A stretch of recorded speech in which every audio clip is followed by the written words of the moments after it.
Hello, welcome to saifclasses. Today we are going to learn next part of our revision tour, that is literals. Today we are going to learn what is integral literals, real literals and string literals in detail.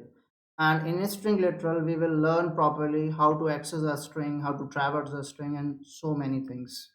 And in the next coming part after this tutorial, I will send one more video on my YouTube channel where you can find the board exam related numericals being asked in the board exams about literals and from this chapter string and all this. So let's start the uh,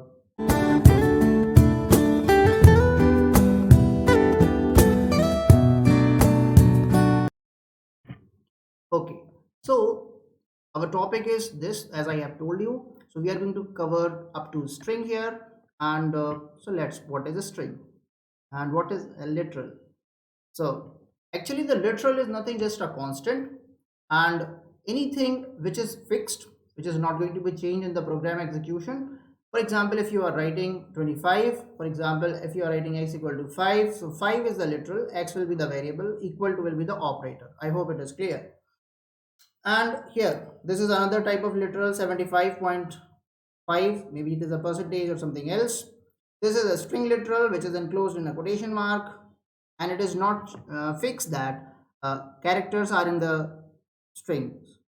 String could be anything, it may be a numbers, but it that is condition is it must be enclosed in a double quotation mark. Even if I write like this 2, and if I put a double quotation mark or single quotation mark or triple quotation mark, so still this is all string. So it is not fixed. That some of the students thought that string is something which is alphabets. No, string is anything, any symbol which is enclosed in a single, double or triple quotes. Okay, so this is one another literal, that is called boolean value. It is used to check whether the condition is true or false. For that purpose, this is another literal. Okay, this is a complex value, and this is hexadecimal value. This is also a literal fixed value, and this is exponential value. We will cover all these things. So the point is, one point is quite clear, that literals are nothing, just a constant fixed values, and it is of various types, and these types are mentioned here: 1, 2, 3, 4 and 5. That is integral literal, real or floating point literal, string literal, or boolean literal, or special literal, or none. So these are basically your literals. Now first thing, first type, integral literal, something which you are counting in numbers. For example, how many students are there, how many books are there, how many buses are there, how many channels are there, how many teachers are there, roll number of the student, number of mobile phones. Okay, like this, these type of things are always measured in whole numbers or counted in whole numbers. So this is what we call as integer. It doesn't contain any fractional part, it is only a whole part. As you know well, it's a mathematics topic also. So decimal literals, where whatever you define here in variable in Python, by default any numeric, that is treated as a decimal. So there is no any prefix value. But if somebody tells you, yes sir, how we can define or how we can assign any binary value to any variable, for that purpose you should have to have a prefix 0b, 0b or 0b. Okay, so if you write x is equals to 101, or if you write x is equals to 101, it is by default treated as decimal, so it will be treated as 101. But if you want to make it as a binary 101, that is binary 5, equivalent of decimal 5, so the condition is you have to write 0 capital B or small b, and then followed by the 0 1 sequence. If you want to assign, for example, somebody is telling add two binary numbers, so you have to take 0b 111. So this is decimal 5 equivalent, this is decimal 7 equivalent, and when you add these two values, x plus y, you will get the equivalent answer, that is 5 plus 7, that will be 12 in Python. So Python, whenever returns the value, it will return always in decimal. That I can show you also. So just come to this this part, I will show you, so that you will be quite clear about this what I am explaining and I'm showing. I will demonstrate everything whatever I am teaching. So it is not a case that I am just focusing on theory. No, not at all. 0b 101 and y is equals to 0b uh, 111, and when you add these two values x plus y, you will get answer 12. So this is the answer. No need to put print because it automatically gives you the value whenever it runs, so it's not required. We are going back. So this is how we can access a binary number in Python. Similarly, an octal number is something which is a sequence of any digits from 0 to 7. But whenever you are putting in Python programming, by default it will be treated as decimal. So how would you distinguish a decimal number from an octal number? For that you have to have 0o as a prefix. So here it is a 0024, that will be octal number. If I am going to save it in a variable and when I'll hit enter, or if I try to print the value, then it will give me the equivalent decimal value. Just see this. So this is my Jupyter notebook. And here I am putting a is equals to 0 capital O or small o, both are correct, no problem. 0024, okay, and then if I'll print it, it will give me equivalent 20. This is a 20. And make sure that octal never contains any digit more than 7. So if you try to put 8 here, and it will be an error. If you try to get, yes, this is an error because invalid digit 8 in octal literal. So you need to be very careful about this. You can take capital O or small o, whatever. But make sure one thing, none of the literal starts from the digit 0. None of the literal starts from the digit 0. Because in Python 2, it is allowed. But in Python 3, it's not allowed. Hope that it is clear to all the viewers who are watching this video. Okay. So this is what the octal literal is. Now we are moving to the hexadecimal literal. Actually, hexadecimal values are also very useful because memory is represented using hexadecimal number, and the prefix of any hexadecimal number is 0x or 0 small x, and this is one of the value. Actually, the point is that what is hexadecimal number? The hexadecimal number is actually from 0 to 9. This is all decimal and hexadecimal as well. Hexadecimal means 16 symbols. So from 0 to 9, total 10 symbols, no problem. But when it is 10, so 10 is coded as A, 11 as B, and like that, 12 is C, and 13 is D, like that, and you will get the last code is F. So point is that if you are putting like this 0xab, that means it is some decimal number. So how to do that? So if you are putting at 0x AB or 0xa, it will be 10, 0xb, it will be 11, 0xab, it will be something. So point is that I am not right now teaching you how to convert the hexadecimal into decimal number. This is not the topic of today. In case if you want to know, I will definitely help you in this regard. Mention the comment. So this is what the integral literal. So basically 4 types of literals are there related to the integers, and these 4 I have just showed you. What have to memorize with respect to the board exams? You need to memorize the prefixes. Always please memorize the prefix of the binary, octal and hexadecimal. That is what the important part is. Rest you know very well. Now next is a real literal, or it is also called floating point literal. This is also called floating point literal. Something which contains a fractional part, something which has a decimal point. So temperature, radius of the electron, radius of earth, value of pi, percentage of a student, these type of values usually represents in float. Okay, and actually it has 2 types. Real numbers or floating point numbers are of 2 types: fractional form or a normal form. Second one is a exponential form, and fractional form are used to represent very normal numbers like pi or 2.3, value of g 9.8 or something. But exponential form is used to represent very small values or very large value. Okay, for example, the mass of earth, it is 5.98 10 to the power 24 kilogram. This is the mass of earth. But if you want to represent, how would you write it in Python? That is a different thing. So if you want to write in Python, for example, this is a variable mass is the variable, and if I want to put, I will write 5.98, and for 10 I have to use another special letter E, another special letter E, and then 24, positive 24, just write 24 as it is. So this is equivalent to 5.98 10 to the power 24. Similarly, electron, mass of electron, ME, let's say, and 9.10 E minus 31, so just you put minus 31, so this is equivalent. So that variable that you have to put in Python, if you want to use it, you have to use this way. I hope it is clear to you. I hope it is clear to everybody.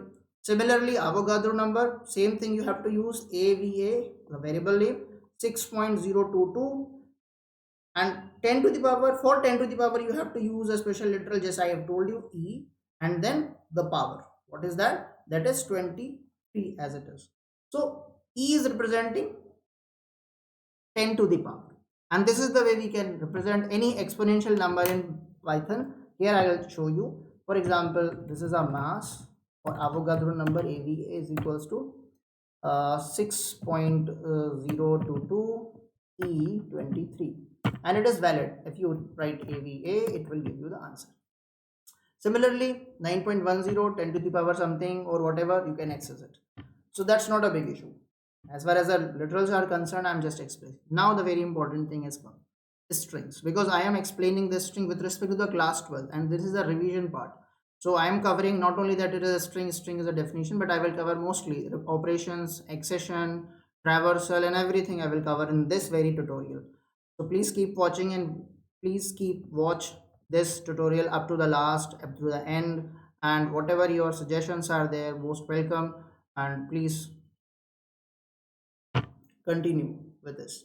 So string literal, sequence of symbols, as I have just told you in the beginning of the lecture, sequence of symbols, it's not always character or alphabets, any symbol, whatever symbol. Okay, so symbols enclosed in quotation mark, that you have to memorize. Any symbol or value which is enclosed in quotation mark. Now the student mostly asks, sir, what is the way to put the quotation mark? Or we can use only single quotation mark, or we can use inverted commas, or whatever. Mostly students are using this while writing in the copy. So don't worry. You just use apostrophes like this, direct, double, single, or triple. 1 2 3 1 2 3. You can use inverted commas also. This is also allowed. Okay, but that is the way. So but both sides same. That is not that if you are writing, let's say a is equals to good, you want to write, for example, and here this side you are putting double, and here this side putting single. That will be wrong. That's not allowed. So both side the quotes must be of same type. So quotation mark can be of single, like this is inverted comma, double, you can use double like this, like this. Okay, so this is apostrophe maybe, and triple, that means single. This is and this is like, so this is the way. So these are the examples given before you, so you can understand this, what is literal and all these things. String literal, how to define, this is a list, but it's still this list is inside the quotation mark. Now it is not a list, but it is a string. So this is index number 0, this is index number 1, this is index number 2, this is index number 3, 2 is index number 4, 0 is index number 5, comma is index number 6, like that. So everything is now a character part of the string, everything is now a symbol. So that is a, so you need to be very careful. Okay, so how many types of strings are there? Basically, strings are of two types. Now, first is single line string, and another one is a multi-line string. Now, what is the way to define a single line? So, I've just taken that example and screenshot and put it here. So, this is a saifclasses. This is saifclasses. Now, it is in one line statement, and I've just put apostrophe as a single quotes, and when I'm printing it, it is coming to another way of getting single line string, or is this is a way. Sometimes, you know what happened, whenever you are writing SQL query in a string, okay, especially in PDBC part, at the end of this syllabus, usually in the part of database, and you are writing a Python project where you want to save the data, or where you have to update the data of a particular table, and you are writing the query for that time the query is very long, and you know, but you could not continue up to the so many a lot of spaces are there, a lot of characters are there in a single line, so it is very unmanageable. So sometimes you want to break that line. For breaking of that line, I will advise you to use this particular backward slash. So put the single quotes, but don't put the single quotes over here. Just continue wherever you want to break the line, just break it with the help of this. So what happened, and continue from the beginning or give fun space, whatever. And if you want to break further, just break it with this particular backslash, and once you have to finish it, put the last ending quote. So what happened with that way, you will get a string in one line. Hope that it is clear. Okay, and I will demonstrate you. For example, str is equals to, or s is equals to, this is my class, I am Saif Khan, I am running YouTube channel Saif classes. Right? Further, if I want to write, I will put the backslash and I will continue from here. Now there will not be any space if you continue from here. I'll give one space. And here I'll write, thanks for watching this video. Okay, and still if you want to continue, I love my India. Okay, and here I'll put. So now this is what, this is a single line string, which is, this is single line string. Still we have broken this string into the three parts, so still it has a three pieces, but internally it is considered as a one line string. And if you try to put that, s is equals to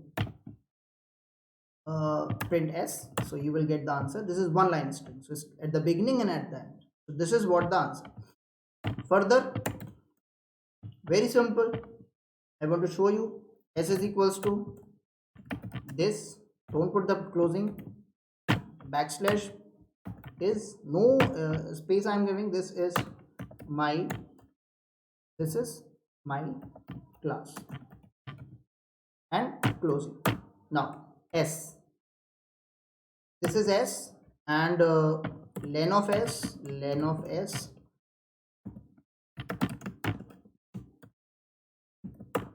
so this is my class, and the length of string is 14. That means total number of characters are 14. This is still it as a single line string, but I have shown you how to break one string from in a multi-line, but still it is internally a single line string. Hope that is clear to everybody. Now after this, I am going to the multi-line string. Yes, whenever you have to define a paragraph or a very long statement in English or in a command, so you can go with a multi-line string also. But notice one thing, this is Saif classes.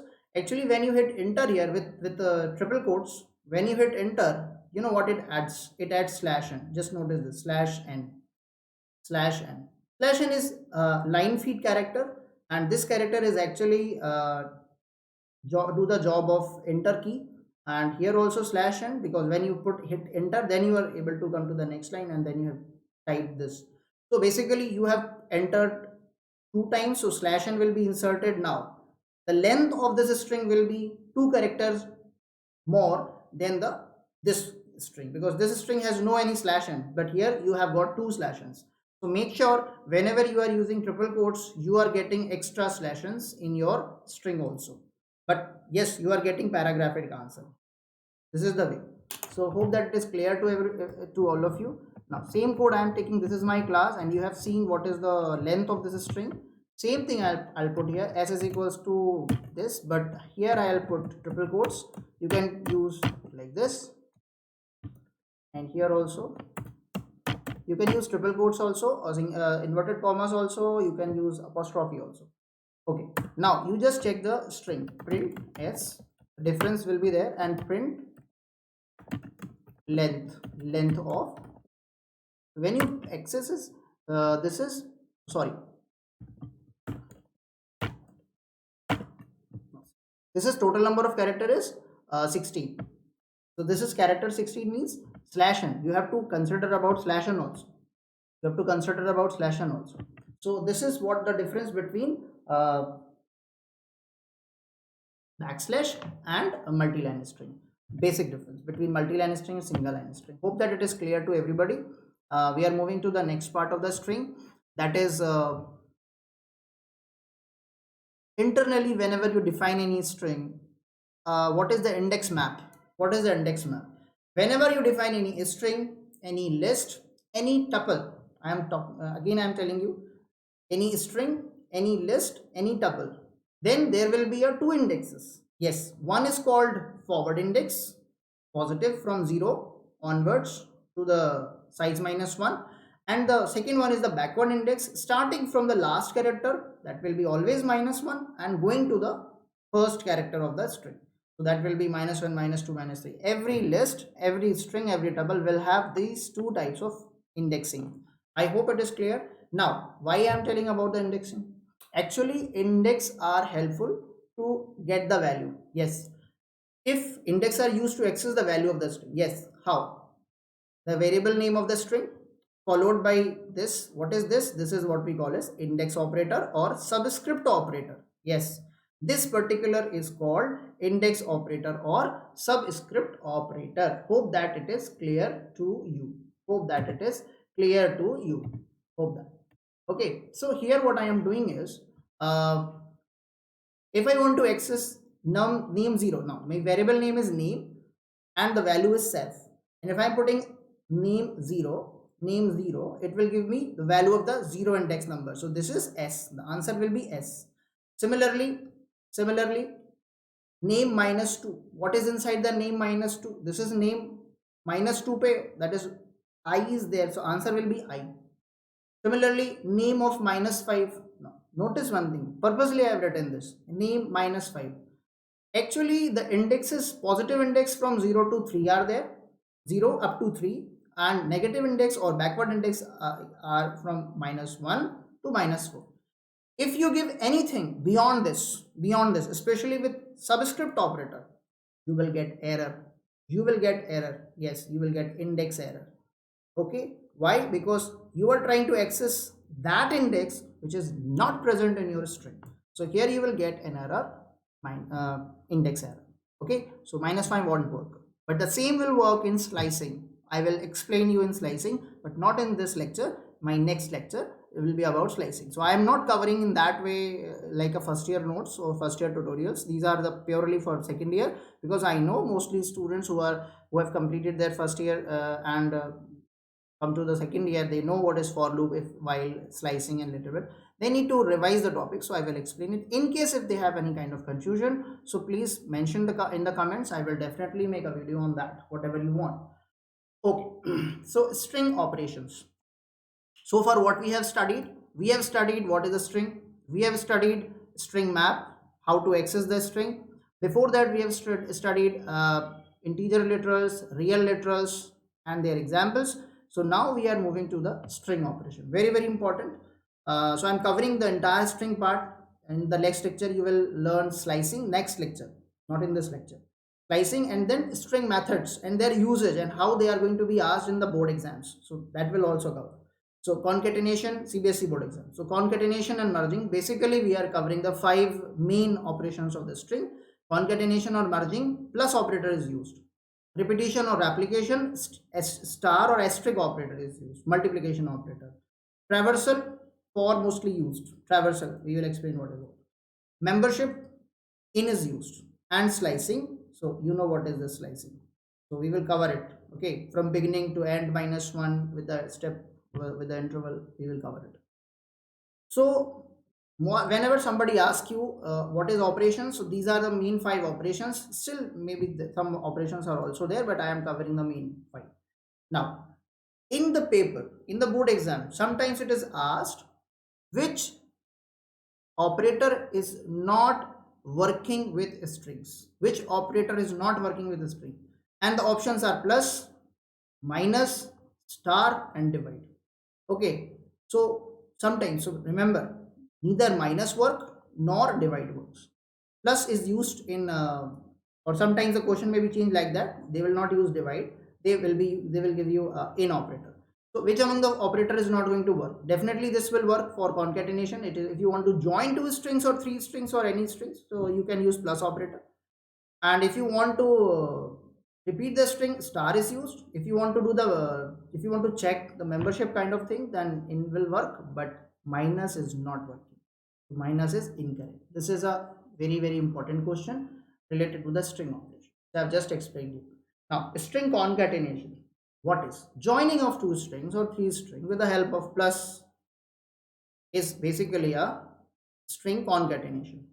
All operand must be of string, otherwise type error will be raised. So here saif and classes, here your answer will be saif followed by classes, no space between these two strings. Hello plus space plus friends. So answer will be hello followed by one space and then friends.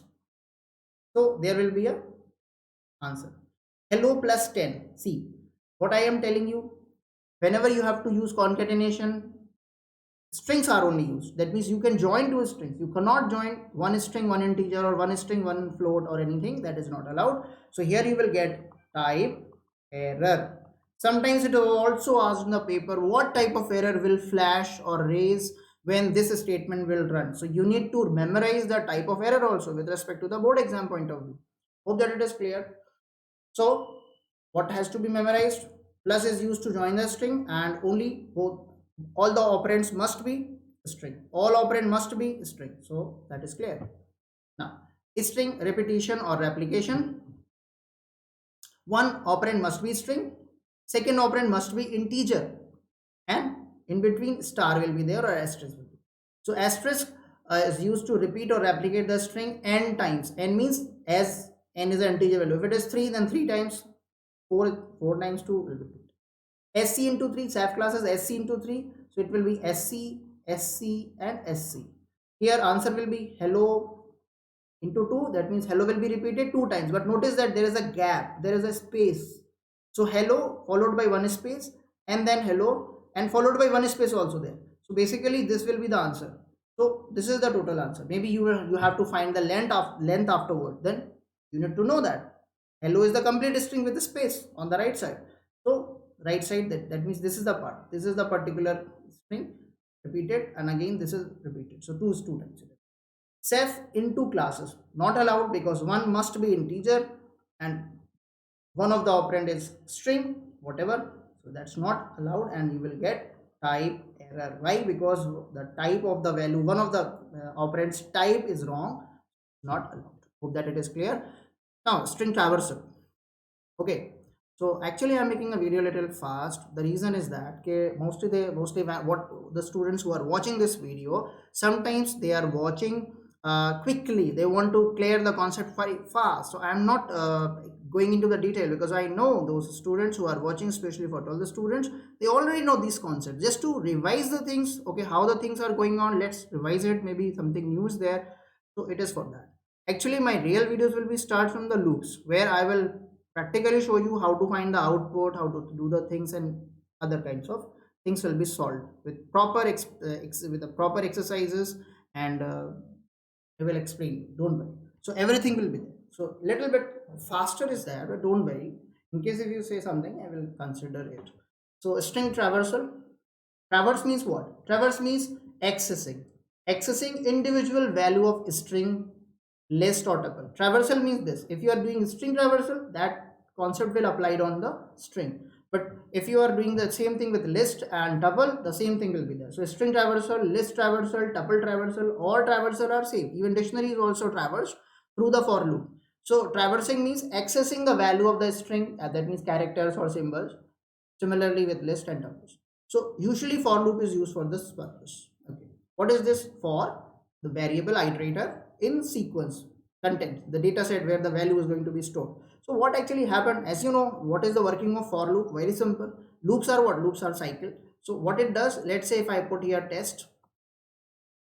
So every time that when it runs very first time, very first step, it will take t and assign it to where and go to the body and it run it.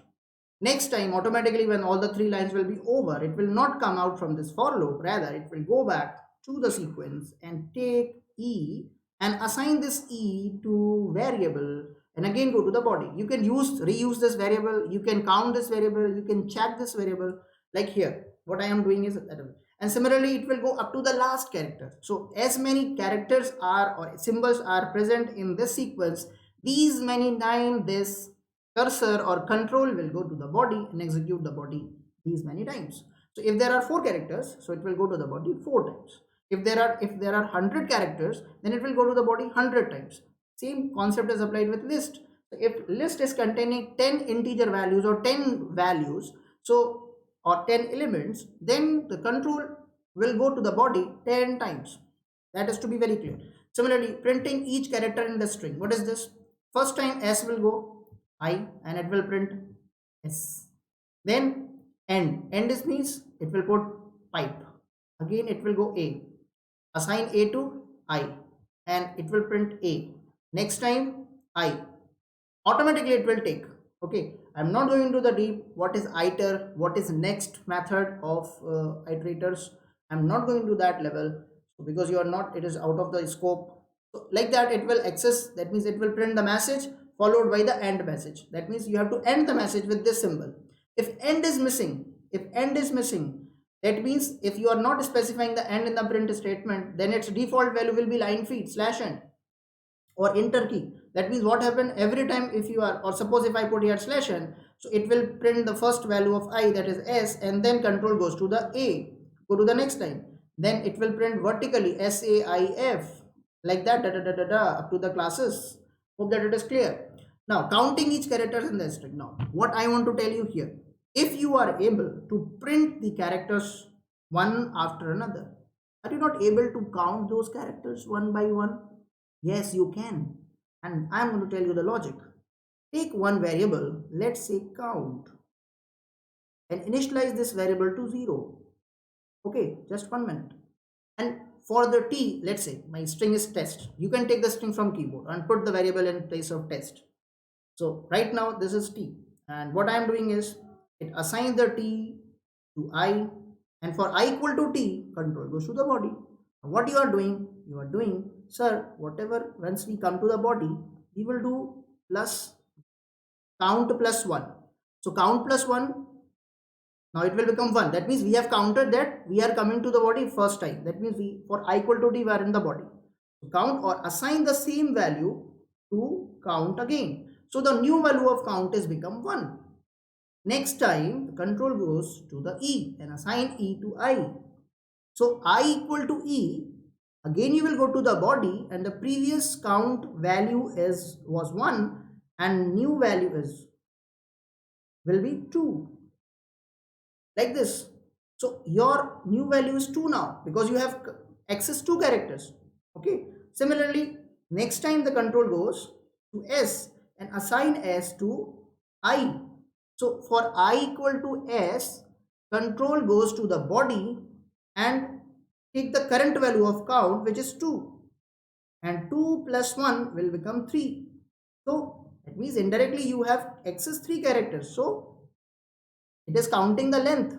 Now final, last time, now t, and this time for I equal to t, again it will go to the body and the latest value of I is 3 and plus 1, it will become 4, and assign it to here and it will become, finally value will become 4, and your for loop will become false or terminated because all the contents are now accessed.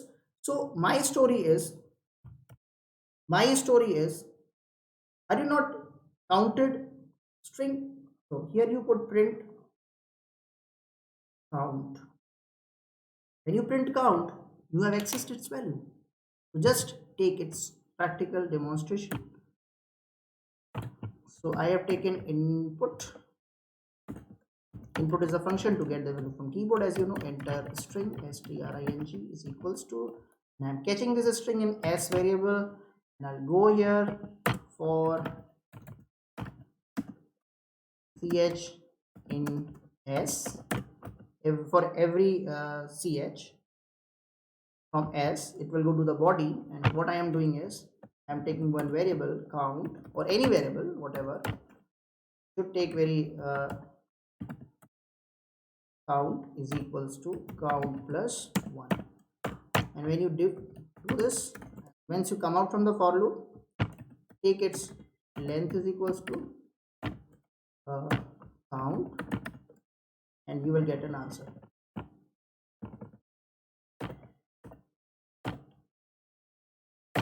It is asking me saif classes total length is 11. Hope that it is quite clear to everybody. Again, I'm running it again. Okay, and here this time I'm taking YouTube. Hit enter. 7.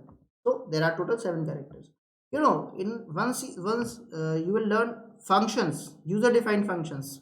I think it is a function chapter after the modules and libraries. There you have to make a one function. Okay, write a user defined function without using len function to count the length of string and read the string from user as a parameter. So that is a question. Similarly, you have to make a user defined function to convert the lowercase string into the uppercase or uppercase to lowercase, like that, without using functions. So you have to make your own functions. So these tiny logics are very helpful in that regard. I hope it is clear to everybody. Okay, so now we'll move on to our next topic. Hope that this particular thing is helpful to you. So these are the complete notes also. If you want to, if you will watch my channel and these videos, you will get the notes as well. Take the screenshots or record the videos, whatever you like. Okay. You know, this is what we have traversed in this here in this is a traversal by value. We have traversed one by one. We have accessed each value or one value at a time from this string. Okay, now another way is also there, that is called traversing by index or through index. Yes, it is very helpful also, and sometimes you have to find, in board exams you will get a question where you will get a complete code using for loop, string, function, combination of this, and you have to find the output. So you have to memorize. Now I am telling you one thing. This is the string test. This is a string test. Okay, what happened if I am going to write T0? What happened if I am going to write T0? It will give the value of the index number 0, that is T. When you write T1, it will give you E. When you write T2, it will give you S. And here you will get. So this is the way you have accessed the entire string, but not through the character, but through the position, to the index number. If you notice here, this index number is starting from 0 and going up to the length of string minus 1. The length of the string is 4, but it is going up to the 3. So can you generate this pattern? Can you generate this pattern from 0 to 3 using range? Yes, it is very easy. If you put 4 here, you will get 0 to 3.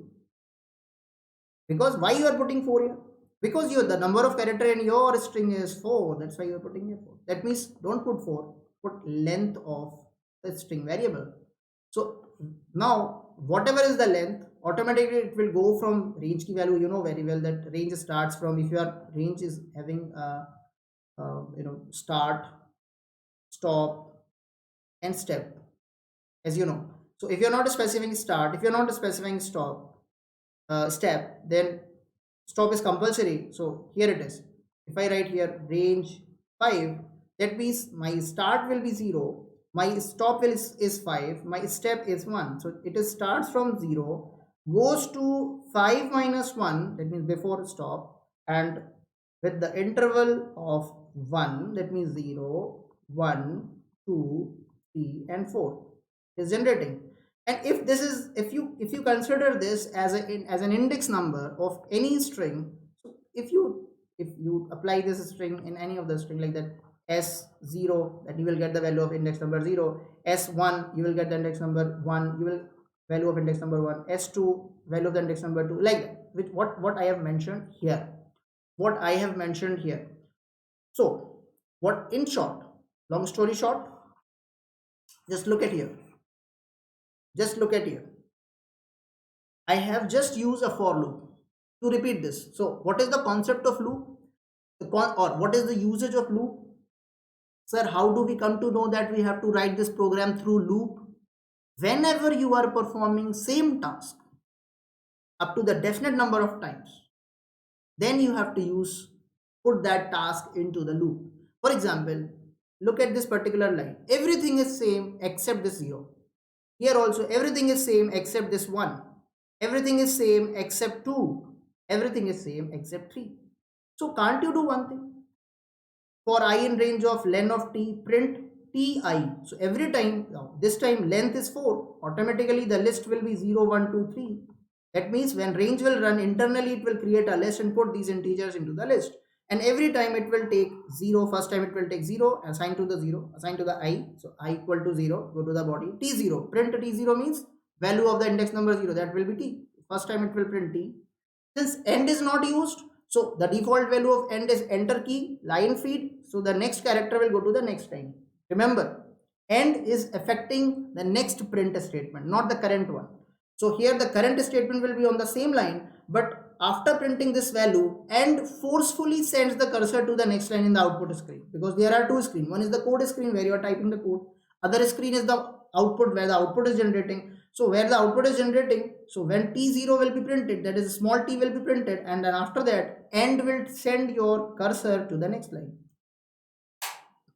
Okay, so you will come to the next. Once e will be printed, then the cursor will go to the next line, and then you will take 2 s and similarly t. So like this, we have traversed the string, but with the help of indexes, not directly from the values. It is very, very important in case of list, because list can be modified, but string cannot. Okay, so this is the story. Hope that it is clear to everybody. Now the last thing, membership operator of the string. Membership operation. What is membership? This is in. In is also operator, works on string, list, tuples, even dictionaries. But here what it does, actually it is checking whether the left side value, L value, is present inside the R value or not. If it is present, then it will return true, otherwise it will return false. Remember, true ka T capital and false, F of the false will be capital.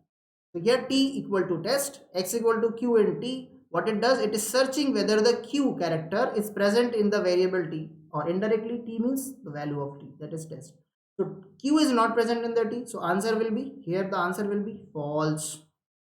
But here Y is equals to capital T, taking capital T is not present in T.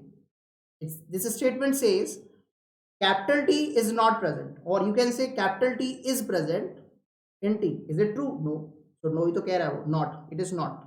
So not in means it will work in the reverse, in opposite. So it is checking whether the T is not a member of test. Yes, capital T is not a member of T. You have to pronounce it like that.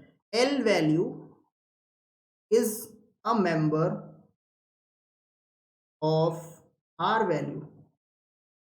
It is checking whether L value is the member of R value, whether capital T is not a member of small t, whether Q is the member of T or not. It is checking, and accordingly it is giving the answer. So here answer will be true, because capital T is not a member of T. If I am removing this not from here and still check capital T in T, then you will say yes sir, capital T is not present in small t, and it is case sensitive, so answer will be false. Hope that it is clear. So this is the video is going to be finished. Next video is about next tutorial is about slicing of string and then string methods. We will cover it. Hope that you have enjoyed the video. It is helpful to you. Thank you very much for attending this lecture.